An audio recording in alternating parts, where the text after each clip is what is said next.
Todmorden is a town of less than 15,000 in the north of England. Although small, it has attracted worldwide attention as a model for sustainable agriculture. It has been referred to as an edible town because you can literally eat the landscape. Todmorden has many edible gardens throughout the town, on vacant land, in car parks, around hospitals, and even in front of the police station.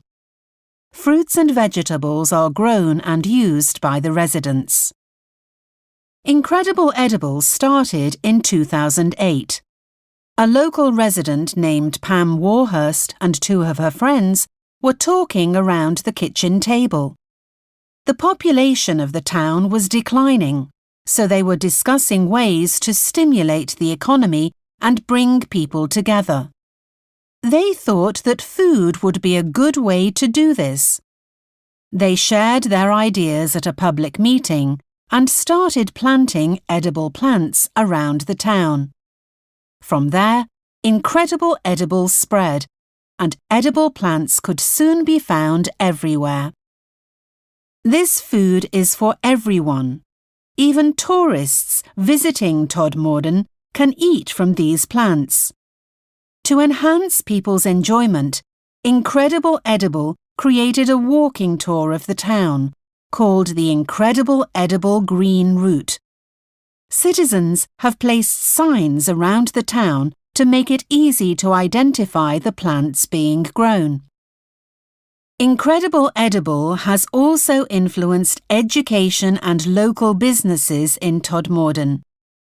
At the local high school, agriculture has become an official subject, and students can learn about traditional methods of cultivation. The products they harvest are used in the school kitchen and distributed to local restaurants. Restaurants can now serve food that has been sourced locally, and an increasing number of tourists enjoy eating locally produced fruits and vegetables. As a result, businesses have flourished thanks to this movement. In these ways, Incredible Edible created a snowball effect that has benefited many members of the community. The founder of Incredible Edible, Pam Warhurst, says, "Our action is not clever and not original, but it is inclusive. This is not for special people, but for everyone. We have a motto: if you eat, you're in. There are so many things you can do, but ultimately, this is about something really simple. Through an organic process, through an increasing recognition of the power of small actions, we are starting at last to believe in ourselves again, and to believe in our capacity, each and every one of us, to build a different and a kinder future." Do we have similar activities in Japan? Non-commercial forms of food production, such as hands-on farming activities by local communities and growing vegetables in schools, are practiced in many places in Japan. Such activities are different from the Incredible Edible activities because harvested products are usually only shared among active members of such groups. However, they are similar in the way they make use of vacant land, produce food locally, help members learn about nutrition, and build a sense of community.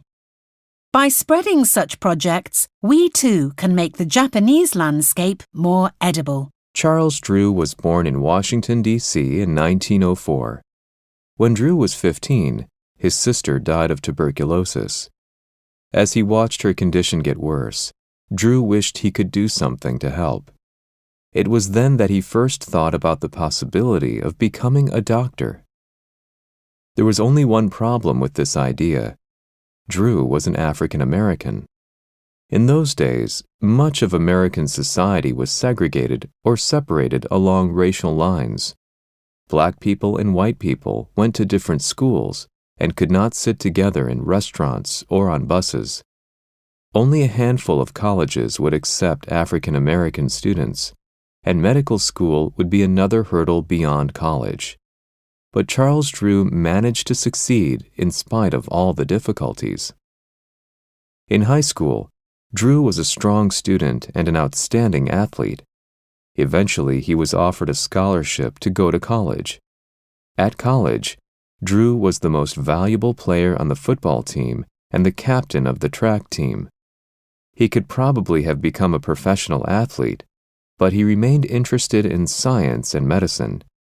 In 1928, he entered a medical school in Canada and began his lifelong study of blood. In the 1930s and 40s, doctors did know that people who lost a lot of blood could be given new blood in a procedure called a blood transfusion. But it was not easy to get a blood transfusion. There was no way to keep blood fresh or take it where people might need it. Drew discovered that if he removed the solid cells, like red blood cells, in blood and kept only the liquid part, which was called plasma, the blood could be stored for a long time. It could then be used in transfusions whenever and wherever it was needed.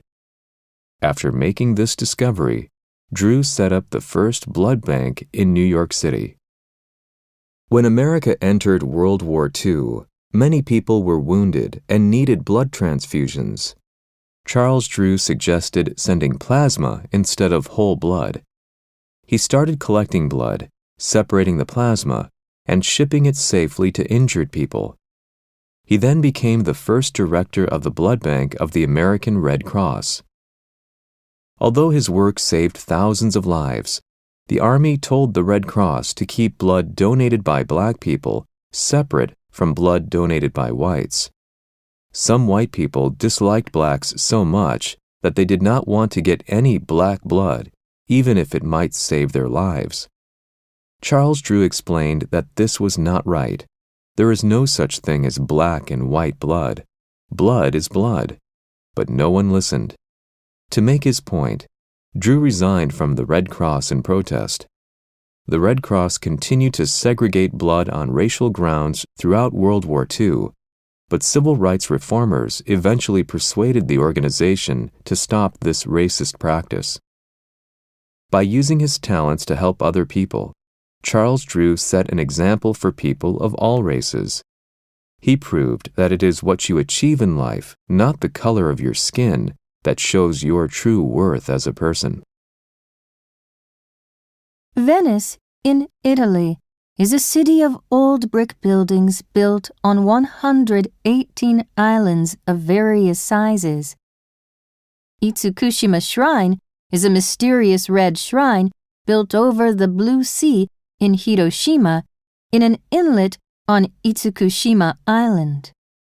Although these places are thousands of miles apart from each other, they have their similarities. They are both World Heritage listed sites, both are world-famous tourist destinations, and both are built in the sea. For different historical reasons, each place needed to be built in the sea. These sites have both had to deal with high waves and the threat of flooding or becoming submerged.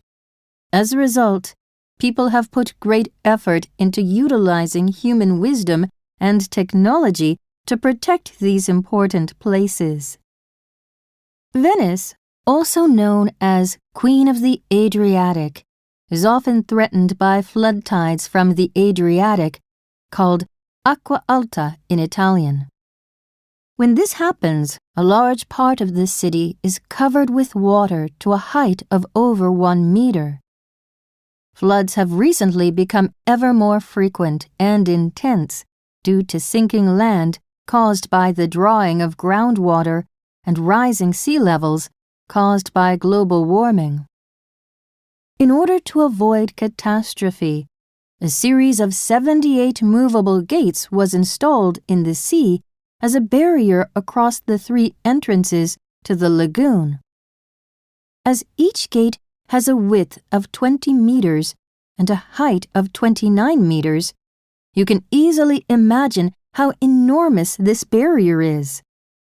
The project is called MOSE, which was an acronym for modulo sperimentale elettromeccanico in Italian. The name is also a reference to the biblical figure Moses, who parted the sea. The project was finally completed after 17 years in October 2020. The gates are usually filled with water and rest at the bottom of the sea. When tides are predicted to rise, air is pumped into the gates, causing them to float and block the incoming water from the Adriatic Sea. It takes them about half an hour to float and 15 minutes to lie back down on the seafloor. The gates move independently, allowing the barrier to deal with rough seas. Similar to Venice, Itsukushima Shrine was built in the sea, and therefore dealing with high waves and typhoons was critical to its design. However, the way it is protected contrasts markedly to that of Venice. While artificial gates block tides in Venice, the structure of the buildings weakens those at Itsukushima Shrine. The corridors that connect the buildings were made with floorboards with gaps of 8 millimeters between them. The aim is to let water flow between them to reduce water pressure buildup. In addition, the floorboards in front of the main shrine are not fixed, so that they can float up like a raft and reduce the impact of high seas crashing into the shrine. Thanks to such a structure, the main building of Itsukushima Shrine has not been destroyed for over 850 years since it was built by Tairano Kiyomori. These two World Heritage Sites in the sea have been in danger of being flooded or destroyed by high waves. Venice is trying to eliminate the natural threat with the latest technology, movable flood barriers. Itsukushima Shrine, on the other hand, has been protected by traditional and skillful building techniques to withstand the natural threat. Although the methods are different, it can be said that people have been exploring better ways to save our treasures from the sea for many years. Quiz. Differences between men and women because of their brain structure. Check the statements that you think are true. Women are more talkative than men. Men are better drivers than women. Women are better than men at finding things in the refrigerator. Men are better at mathematics than women. Now for the answers. These statements are actually all false. Some argue that men and women behave differently because of the differences in their brain structure. However, that idea is now considered to be a neuromyth. In 2007, the OECD, Organization for Economic Cooperation and Development, publicly announced that this idea and several other neuromyths had no scientific evidence to support them.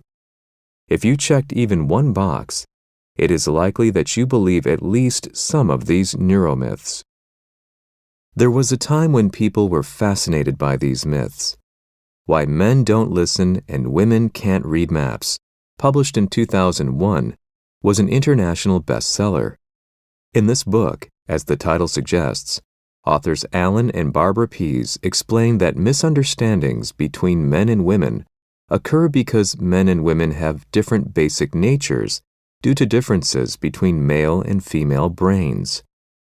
Because of the influence of this book and the media, it was generally accepted that men and women think and behave differently. However, many researchers nowadays consider this to be untrue. Why do neuromyths spread?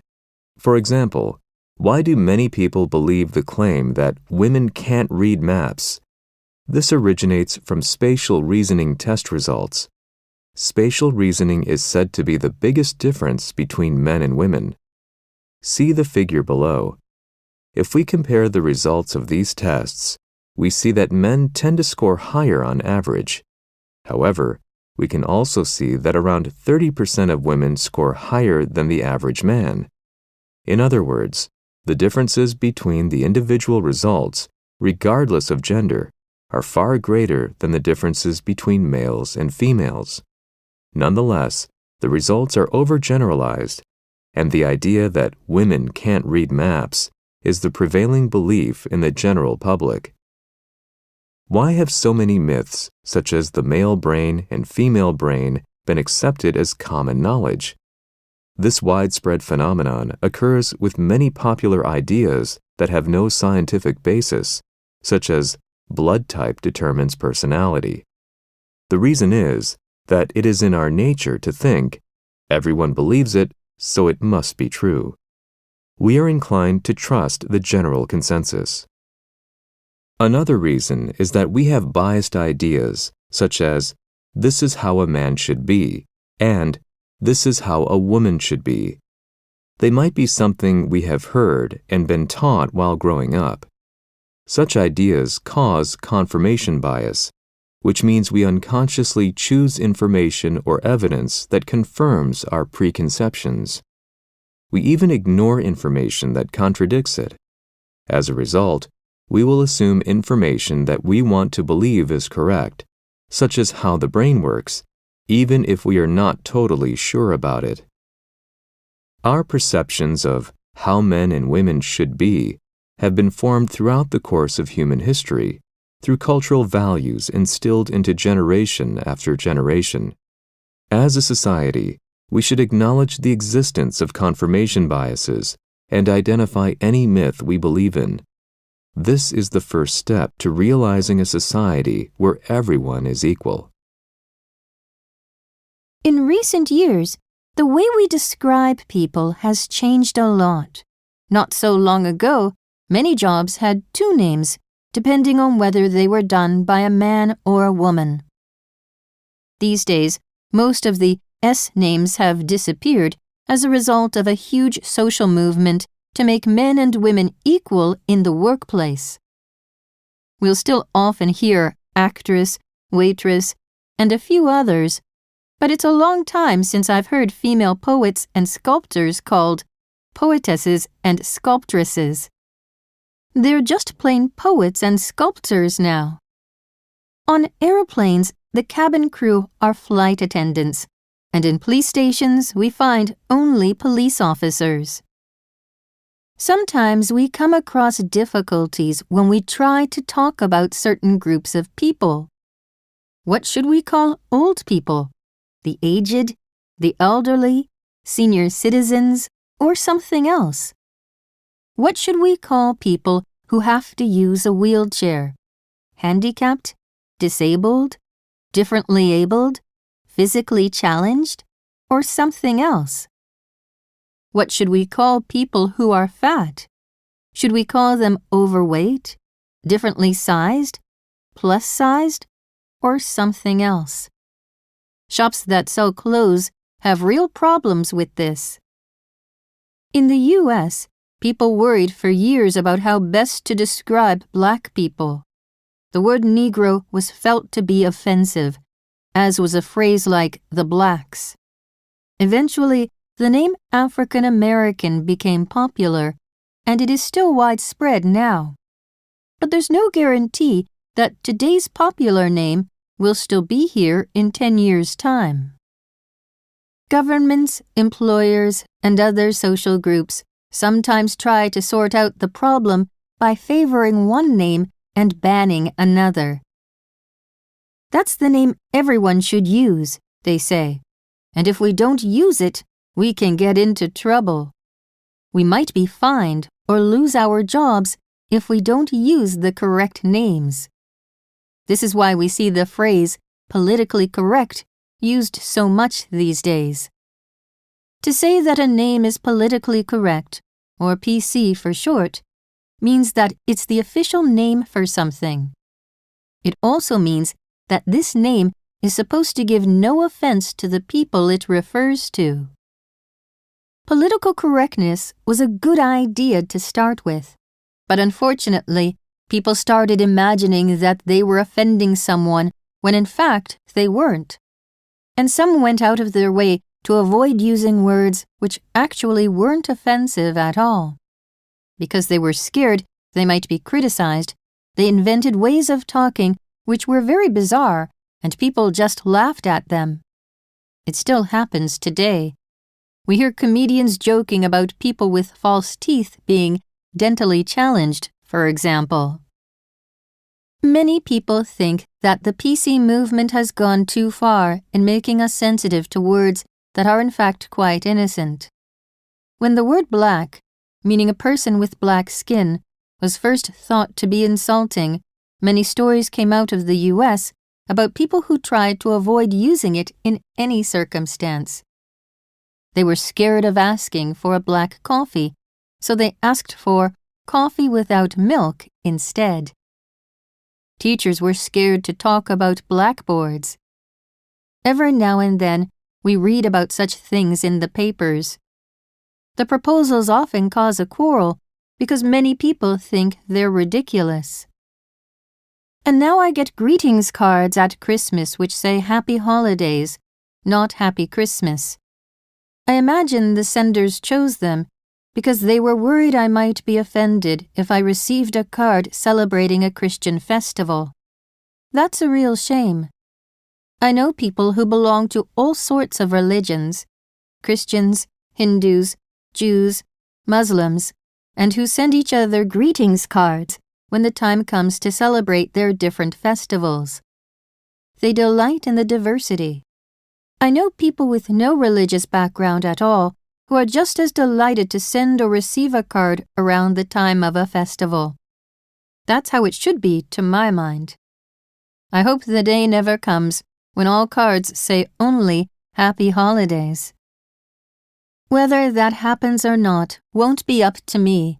It's up to the next generation to decide whether political correctness has gone too far. That means you.